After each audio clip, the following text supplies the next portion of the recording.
The next episode of The Commercial Break starts now. Now, thanks, Gianmarco, for coming on. How are you? Oh, I'm good. Yeah, I'm good. You're in very cold Edmonton. Yes, I'm performing in it's a mall. What? It's one of the biggest malls. It's a comedy club in a mall. It's the second biggest mall in North America. Oh, really? Yes, they have seals. They have a seal show. Wow. Yeah, because because these colder places they have to Have indoor spaces. make it all. We were just talking about that. Yeah. Yeah. True or not true? You not the seals. We weren't talking about the seals. We had no idea about the seals. But we were wondering, so we had heard, maybe this is just like, one of those rumors you hear, legends, like urban legends. Canada legend. Do they have tunnels where they can like walk from place to Walkways, place to keep you warm? things. No, you're thinking of the Hasidic Jews in New York City, I think. I don't. I mean, I haven't seen any. I don't know.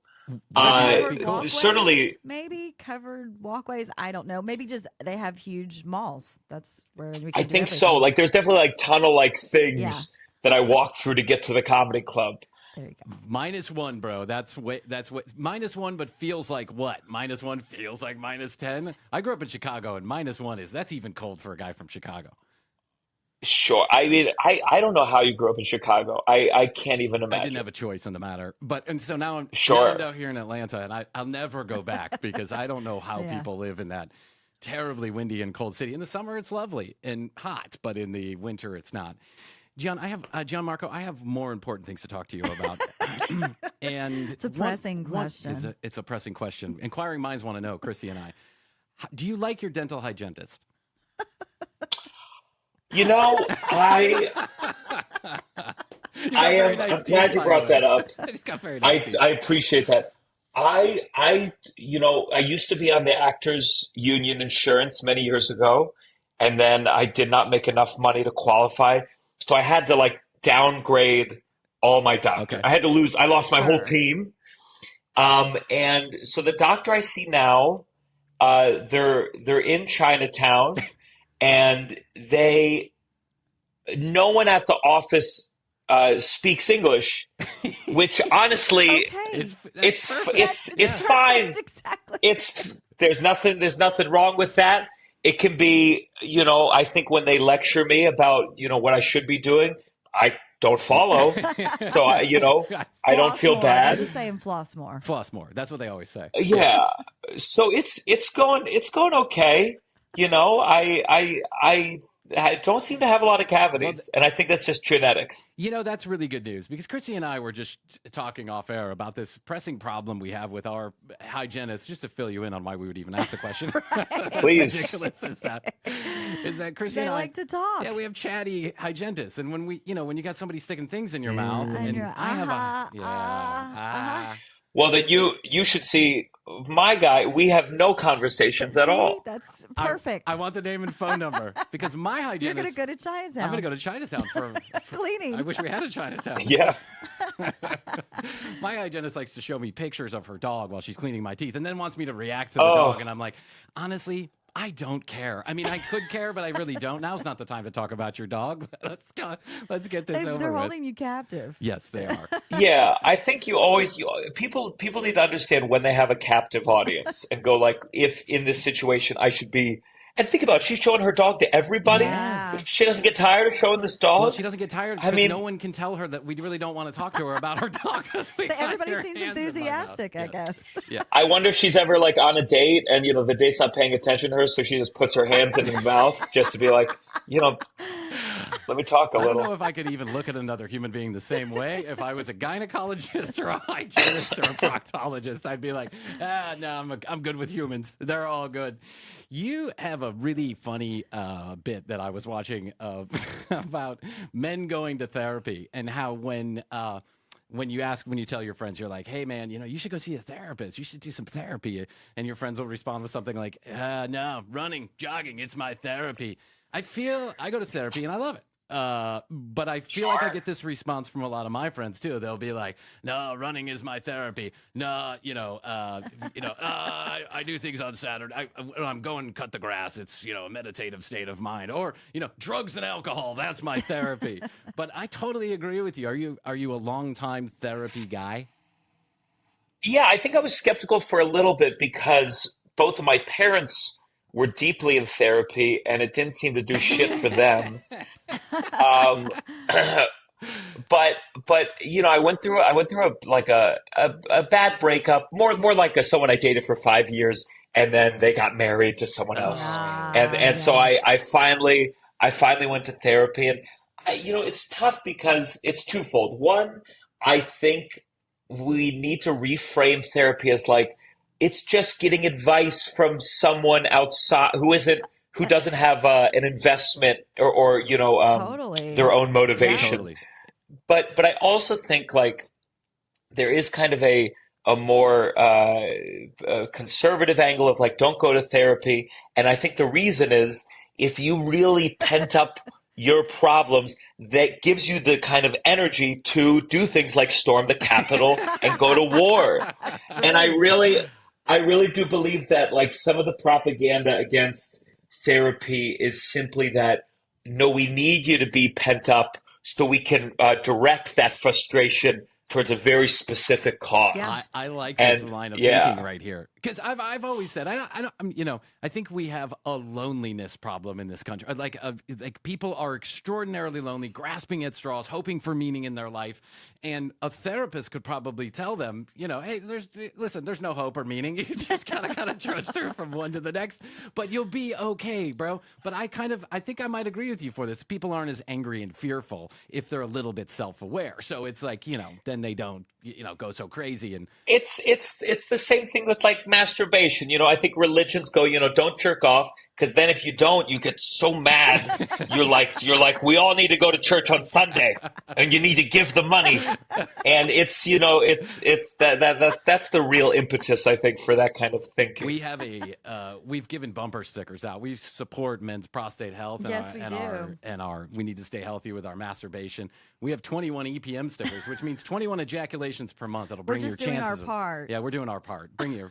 For a second, I thought it was per minute, and I was like, "Whoa, I gotta go, guys. I'm That's our behind." time. And that's our time with Gianmarco today. Thank you very much. I love your name. You're obviously Italian, right? Italian. I'm much more Jewish, but I'm probably like God knows a tenth and eighth Italian. It's humiliating, but You wish you were that's the more. name they gave me. I used to work. Yeah, Go ahead. it just feels like a lie. My name feels like a lie sometimes. I love the name because I used to work at a trattoria, like a place called La Strada Trattoria, an Italian restaurant owned by a real like an Italian off the boat Italian, wonderful restaurant, made great food, neighborhood restaurant. But one of the managers, his name was Gianmarco, and so Gianmarco, Wow. he would sit at the corner of the bar smoking cigarettes at the corner of the bar. This is how long ago it was. He'd be on there smoking cigarettes. And, people would come in and he'd be like, "Bryan, send them a bottle of Chianti Classico." And it was this cheap swill that we had, boxes and boxes of in the back. And so he'd be like, "Go get them 2 bottles of Chianti Classico. Give them Chianti Classico." And then inevitably, I'd go, "Yeah, Gianmarco, what do you want me to do with the bill? You want me to, void it, comp it, whatever?" He'd be like, "What are you talking about? Put it on the bill." And I'd be like, "What? You just told me to bring them 2 bottles of Chianti Classico. And then you charge $50 for this fucking swill, and now you want them to pay for it." They drank it because they thought it was free. And Sure. yeah, but I mean, he sounds like me, an Italian Jew. Um, we were drinking too yeah, much. I wish, I did Rosetta Stone for Italian twice, and the only word I remember is Rosetta. So it's my dad, he pretended, like when I was a kid, he's my dad, he's probably a quarter Italian, but he told me growing up that I was like 100% Oh, Italian. yeah. That's And what I Italians believed him do. That's because what Italians Yeah. do. I know Yeah. I hadn't learned about fractions yet, and I was like, okay, that makes sense. Jewish mom, Italian dad. And he like, I mean, we watched The Godfather like it was like a home movie. He would Same tell in us, my family. Yeah. oh, there's this symbol. It's like a Sicilian or Italian symbol. It's like 3 legs around a head or something. Yeah. And he would tell me, he'd be like, son, that's our family crest. Oh. And I don't know. And it's like he thought I would never grow up. He thought I'd never like Google into what is it? this image. So it's just my life has been a lie. Yeah. And I wish there were more like, because with the Jews, when I was younger, I did the birthright trip, and I wish Italians had a thing for like the Vatican or something. I think that would be Yeah. fun. Yes. Though I don't know. I think if the Vatican was like, oh yeah, we give a free trip to little boys, I'd be like, that's okay. Yes. We're gonna slide on that We one. think that. Yeah, you got to get to the Vatican when you're young to dissuade you from believing that the Vatican is just really a holy. It's like a bank for the richest human being in the world. I mean, I don't know if you've been to the Vatican, but I have. No, I did when I got yeah, older. me too. And every piece of artwork, they're like, this one's priceless. This one's priceless. Remember to help the poor. Yeah. And you're like, Then they have the collection plate outside, and it's like, I want you to donate. Oh. For what fucking reason do you want me to donate? the collection plate is like a Michelangelo plate that costs $10 Right. billion. You're like, sell the plate. Exactly. I was in the Sistine Chapel, and there was a guy walking around with a basket, and I was like, you got to be fucking kidding me. You got the Sistine Chapel above you. Sell a piece of that. You'll be fine. Yeah. Yeah, saying this as a good Catholic, of course. course. So, Gianmarco, you have this podcast that I think is really funny. How long have you had The Downside. The Downside. How long have you had the podcast for? Oh boy. Maybe like 2.5 years. It's crazy You to guys think. yeah, that's a long time in the podcast industry to have that. We And started Yeah, ours in yeah. 2020. yeah, we've been Like we've been everybody around else, for 4 years. but Oh, so kept smart. I going. wish I had started in 2020. That was the time to do it. Yeah, unlike us, it looks I like did- it looks like you've had a little bit of success. So. Listen, your studio's prettier than mine, I'll tell you that. Well, It's a beautiful you just studio. can't, that's just what you see on TV. that's just what you see on can't TV. see the If we rest. just The other hang half out- is chaos. It's wires hanging everywhere, tape stuff. Don't worry, Gianmarco. It won't look this good forever, as one of my children will eventually need their room back. So when they get it back, we'll take all Sure, this sure. stuff down. That's going to be something a whole generation of kids who had Yeah. to sleep in a podcast Right. studio. I keep on telling Krissy that this podcast, most parents are going to give their children reason to go to therapy. As a matter of fact, I think parents have been keeping therapists in business for a very long time. But Sure. Krissy and I are just loading the gun full of ammunition Yeah. for my children. They're going to be years in therapy just to try and Unravel what what's going Dad on from their did. friends. That's right.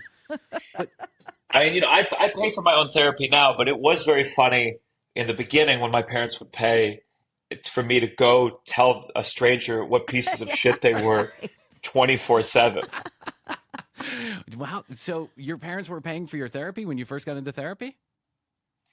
Yeah, yeah. And I think in the beginning they felt responsible. My parents are divorced multiple times. And I felt justified in being like, you owe me this. Yeah. You owe me this. To each other or two separate people? Like the Divorced divorce. and remarried. Yeah, so they got divorced. No, never. There was no Parent Trap situation with them. Because that happened to me. So Really? 3 times. Wow. Yeah. 3 times they got married. to each other. 3 ceremonies? Yes, 3 ceremonies. 3 By ceremonies. How the many third people were at the ceremony, third? There was, the courthouse. but- Yeah. Wow, that is pretty incredible. Yeah. No, definitely not. My mom married my dad's former lawyer. Oh. It was part of the divorce settlement, Wow. and Part of the divorce. and then but they got divorced, and then my dad got married, and then lots of girlfriends, lots of long-term girlfriends, but he's single now. Yeah. On the prowl. Single. Is he Yeah. on Hinge? Is he on Hinge? No, he's more on like kind of the Russian mail order type sites. Like He didn't, he's doing a lot of Google translating for his that fits messages. right in with Married at First Sight. Yeah, or 90 Day 90 Fiance. Day Fiance. We That's love right. those shows. Maybe your dad has a chance to become a B-list celebrity on TLC. You just keep prodding him along, and there'll be a happy ending to this. I know it. I don't think so. I think he'd be a great reality TV character, but I think I would be canceled by association. Do you watch certain shows on tour or when you're traveling? Do you have a couple go-tos? Yeah, you have any like comfort food for your eyeballs? Trash TV, if you will. I'm Yeah, I try. I have more like comfort podcasts. Yeah. I'm more into like, if Succession was when that was playing, White Lotus. Mm. I save it for like the really good I can talk about with friends. I'll watch Curb Your Enthusiasm now and then, Yeah. Seinfeld now and then.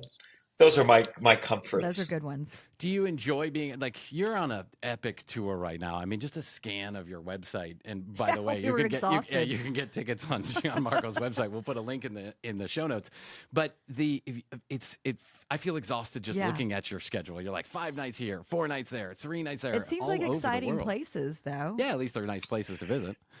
Yeah, I mean it's tough. It's a constant navigation of like keeping healthy and my sanity and my sleep and trying to have fun. Yeah, And sometimes I'm alone. And now I go with, now I'm able, luckily, to bring an opener with me who's like a friend and a pal. And, Nice. like tomorrow, I've been doing this. This is my third weekend I've done in Edmonton in my life. And the first two were tough. Going to a SEAL show by yourself is just. Oh, Okay, so we lost Gianmarco there for a second, but I want to tell you that we usually wouldn't like tell you that we lost Gianmarco. We just like piece it back together. But here's the craziest thing. So, Gianmarco, while you were gone on your little break, Krissy I said, that's what happens when you fuck with the SEALs in Canada. They cut your internet. And Krissy goes, oh, you mean like the singer? And I go, no, the I animals. thought you were saying you went to a SEAL show by yourself, like a SEAL concert. She thought you went and saw SEAL I by see. yourself. Yeah. I No, forgot about the real Seal would rather. Seal's not performing in Edmonton anytime soon. Yeah, I don't know. Who is opening? No, for you? there We're it's. speaking about having an opener. Oh, sure. He's actually from Atlanta originally. Liam Oh, Nelson is his name. Okay. Okay. Very good comedian. And we're gonna get pretty stoned and go to the mall nice. tomorrow and see the Love it. seals. And it's these poor seals because at least at a zoo they recreate a natural habitat. But like Yes. I don't think any of these seals grew up next to a Spencer's Gifts, and that's going to Right. be tough for them. When you say you're gonna go get really stoned, I'm assuming weed's legal in Edmonton. I mean, weed was legal in Canada Yeah. way before Yeah. us. Just like So just I mean, like Jamaica. No. I remember the day. I remember coming to Canada like I don't know, 17 and being like getting weed. It was like whoa. And now in New York, there's weed stores everywhere. It's I Everywhere. was just everywhere. reading about And the on debacle yeah, that's on the going on in New York. Which it's kind tobacco? of What did you insane. read? Well, I guess there's a lot of political, mess, I guess, kind of who gets a dispensary, who's allowed to, who's not. There's stuff on every corner, people doing stuff under the table. I don't know. I just read a little article about it this morning. They were supposed to give Sure, like it's the weed dispensary Like licenses the to family members Inmate to of inmates, people, people have been convicted. of nonviolent marijuana offenses. well. There's this. First, it was just a workout studio. It's called Con Body, and Yeah, the that's one of the ones I instructors read are about. all the instructors are all former inmates. They never specify of what. Because if my fitness instructor, killed somebody, I'll pay extra. That's the kind of motivation that I Yeah, need. right. Just pull out a knife, be like squat lower than this. That'll get me down.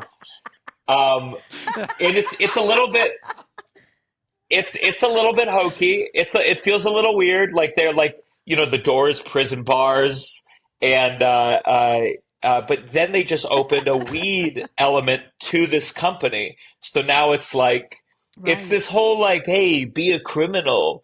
It's very surreal, but good. If it helps the people who went Wow. to jail for pot, good. Give them the money. Give them the money, please. Yes. I couldn't agree more. Actually, I think it's a fantastic Well, I guess idea. there's not enough of that happening. Well, is what I was think it's reading. just a slow process. Yeah. It's like everywhere. Start putting in red tape, and I understand there needs to be red tape, and you need to be monitored and carefully, whatever, calculated and all that stuff. But I just want them to start making the weed gummies with an even amount of weed. Do you know what I'm saying? Because if I eat one corner, I don't get it. know. I'm fine, and I eat the other corner, and I have Oh a my 3-hour God. panic I've been attack. talking to this. I've been talking about this recently because I do that too. I sometimes be like, oh, 10, I would just want 5. I eat half. I don't feel anything. And I'm like, Right. oh, I guess I'm getting like immune to 5s. And then I have the other half and I'm like Yes, me fucking too. dead. That's such a good point. Yes. Yeah, because this was like a couple of months ago, and one of my friends brought back from California like these extremely potent. It says right on there, extremely potent. Caution. 50 milligrams per gummy, 50, whatever it is, micrograms, milligrams of THC.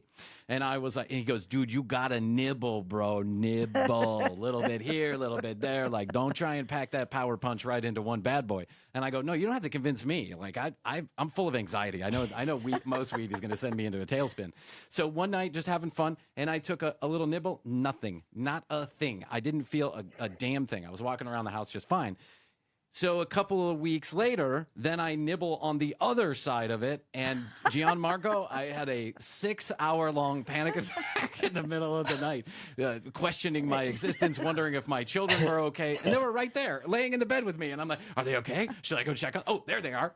It was insane. They need to like even that shit out. They do. You think that 2024 they have some technology? They have some technology to figure that Yeah, out. Right? it's called mixing the batter. But that's kind of fun. Right. That's what it used to be like in high school. Someone would make weed brownies with the butter and the melt, and you had no idea what kind of night you were going to have. So it adds a little excitement into our life. True. Drugs are supposed to be a little bit risky. I think we forgot that. We're like, whoa, this drug, it was a little surprising. Yeah, that's the whole point. We were talking to Reggie Watts about drugs, and just a couple of weeks ago, you know Reggie Watts. I did. Corden, he was watching from the side. Nice. Yeah, he did. So he was telling us about New Brew. Yeah, New Brew, but then he was explaining to us about how he was experimenting with ketamine. He had gone through this ketamine phase where he's experimenting with ketamine. And the guy sounded like he had it down to an exact fucking He's like, I'll science. do a little bit of this, and then there's that. There's a little bit and of then this. talk to that I person. take 3 milligrams of this. I take 4 milligrams of that. And I thought to myself, I need this guy to help me dose my weed gummies so that I keep myself out of trouble. The podcast that you have, you were named one of the very funny people in podcasting by Podcast Magazine. Oh. Yeah, big publication. I mean, every year people go, what is Podcast Magazine saying these days? Well, we share that distinction. We share with that you. distinction of having no one look at our Podcast Magazine I was like, article. they have a magazine for podcasts? Wait, they have a magazine for podcasts? Where do you pick that up? Like, But we had a whole feature in it. yeah. Where do you pick one of those up? At the same gas station where you get the "These people were arrested last week" magazine talking about?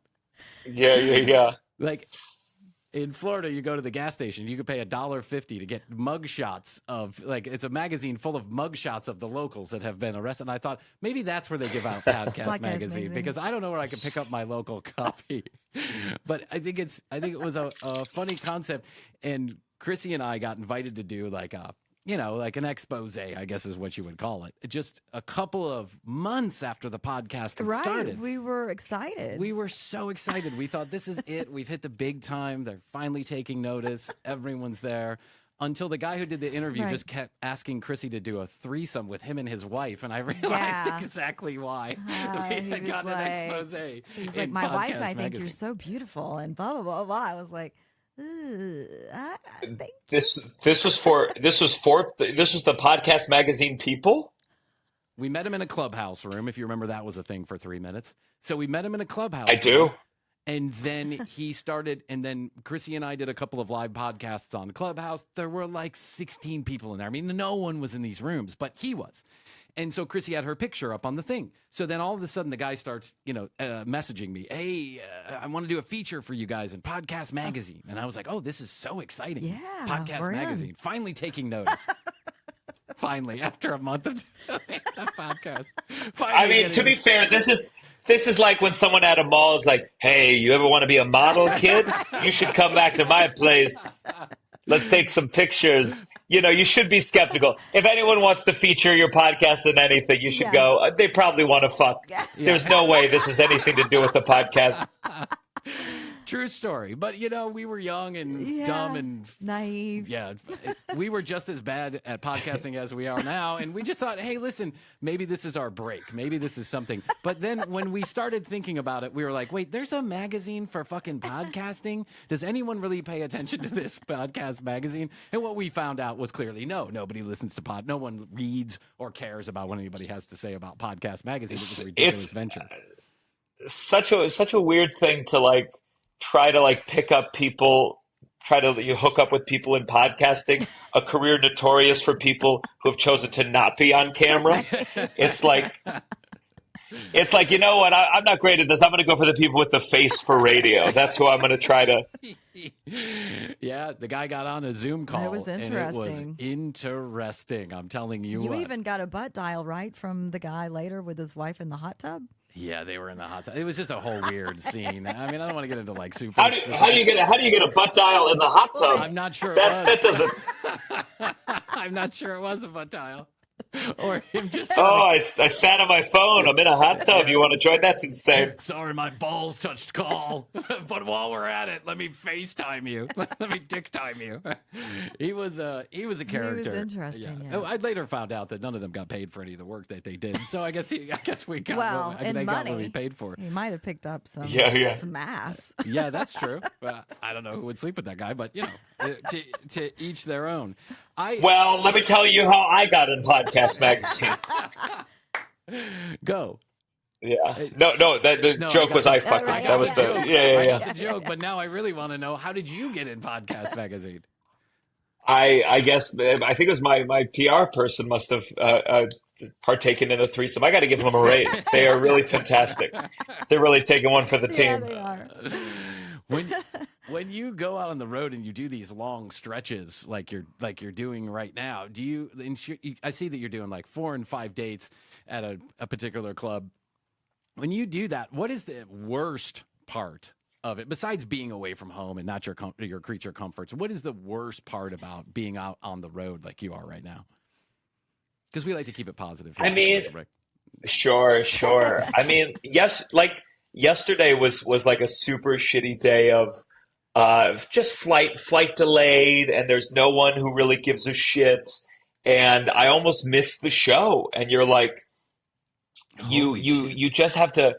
I think it's the real pressure of if you cancel.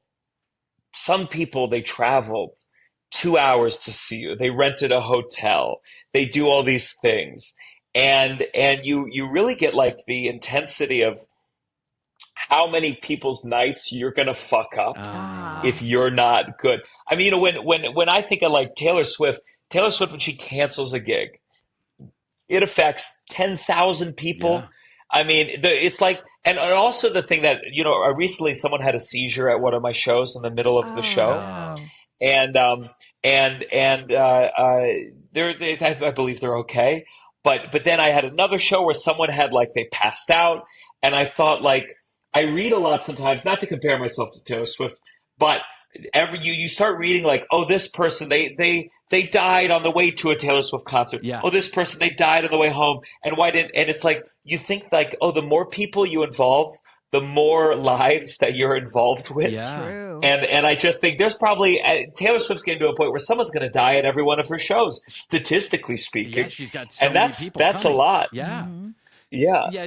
So it's just the tough part is the feeling of you had a layover, flight was delayed, you barely get to the club, you feel like shit, and there's all these people who are so excited, and you have to be I need to meet this moment. Yeah. And I have never felt worse. Right. I never thought about that because, of course, we sit behind a microphone, right? So if we're having a bad day, we just don't do the show right that moment, or we can delay it a couple hours or whatever. But I never thought about that. There's real pressure, and I think in that The live 7-foot shows. walk where you're like, man, I have to get it together because these people paid their hard-earned money to come see me, and I can't afford to have an off night. It'd be for them, for that pressure of other people. And I'm sure there's lots of people who just don't give a shit. They're like, whatever, you're going to get what you get, and that's what it is. But you seem really professional in that manner. You're like, I really give a shit whether or not these people get what they came for, and that must be a lot of stress on days where you missed flights and shit's late and I don't feel good, and maybe you're just having an off day or an off week or an off month. I mean, I mean, I intense. tell my girlfriend, my girlfriend doesn't like when I talk like it, but I go like, I get why comedians die on the road because it just is, you got to push through so many things. You just got to push through feeling like shit, and you're in a shitty hotel, but you're like, I gotta make it. And it's a bleak thought, Yeah. but I get it. I get why it happens in the motel room after the first show of a weekend. But do you also get this sense, like, I think we were talking with Hannah Berner about this, that like the creation, your creation, like you get up, you create something that, a form of art, right? And I actually think it's kind of a noble profession, but you get up there and you create something. But do you feel like when you create that, there's a great deal of satisfaction? You had a good night, the jokes came through you, you jived with the audience. Is there a great deal of satisfaction that you feel like, wow, I might have improved somebody else's shitty day? Yeah, I mean, honestly, it's the feeling that brings me the most joy is like you do a new joke and it kind of works. And so you get to like really, I think sometimes I'm mostly drawn to stand up because I need a lot of feedback. I need like a real a back and forth for me to make art. And so even if I'm feeling tired, if I get that new thought I had on the plane and it gets a little bit of something, I'm just excited. Yeah. And I feel like I did something. Yeah. And that's why, I like to go long. I like to do an hour and a half usually. Whoa, really? And 90 kind of, minutes. Yeah. Yeah. I think, if I had my way, I'd get away with 2 hours sometimes, but I'm not quite big enough to get away with that yet. That's right. Yeah. But yeah, that's the best part is like making. There's very little room between me having the idea and me getting to literally share it.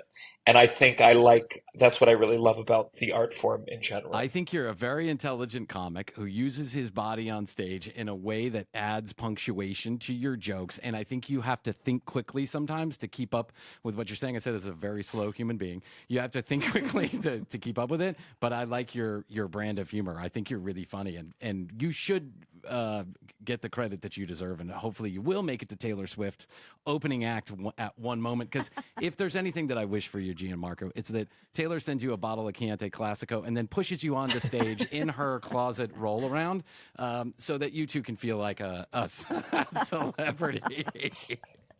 Sure. I mean, I had a Taylor Swift joke recently that went viral, and I was nervous about it. I was nervous. Those guys are scary. Yeah. That's a scary fan base. Yes. But I'm still alive. I'm still alive. We have talked a little bit about Taylor Swift on the show, and we get quick responses one way or the other on the text message line whenever we do something Taylor Swift. To the point, there was like a little bit of oversaturation, I think, there for a moment when we were leading up to the Super Bowl. There was so much Taylor Swift talk, and that was a lot of the feedback we got most recently. Was like, okay, guys, enough with Taylor Swift. And I get it. We've talked a lot about it. Yeah, I think it's more fun to like talk about her fans, because my little sister is a Swiftie, and she told me recently she said, Taylor Swift is more famous than Michael Jackson ever was. And I was like, well, to find that out, she's going to have to molest some kids, because there's loving someone and there's loving someone despite the allegations. Right. Let's see Taylor shake that one off. I just played my first Michael Jackson song, like a first Michael Jackson song, to some of my children, and they Loved it. And then I was like, am I going down the wrong road here? Because at some point I'm going to have to explain to the Yeah, kids. you should play him some classic Bill Cosby records. Yeah. They're very good still. My dad still has classic Bill Cosby records in his record collection. And I told him, I said, Dad, you got to throw that shit out. And he goes, who the fuck cares? And I was like, I think like 4 or 5 women might give a shit. Sure. 4 or 5. I think it was 70. What was the last count? Well, yeah, I'm just, my dad. He's not throwing them away. He doesn't throw away anything. Okay, before we let you go, I have one question. I have one comment for you. You recently on your podcast said something that I think made a lot of sense, and Krissy and I have talked about here on the show, and I want to get your retake on it. Super Bowl commercials suck these days. Well, it was just all celebrity. It was all celebrities all the time. Krissy and I mentioned this after the Super Bowl. Right It's afterwards. Like, that's all the reason why I watch is for the Super Bowl commercials. And now a version of entertainment, I guess, is just seeing your favorite celebrity star drinking, eating, or pushing Driving some product, something. driving. Where did the originality go? Where's the good ideas? Where's the actual great commercials that I feel like they used to do? And I think you had a good take on this. Yeah, I think listen, it can work. It can be fun to see a celebrity in a unique situation. I think recently Snoop Dogg had a campaign where he said he was giving up smoke, and it ended up being the smoker. gas. Which, by the way, the campaign did well, but sales did not go up, and they fired the president of that company. Oh, no way! But I think it's even though the campaign was successful, but.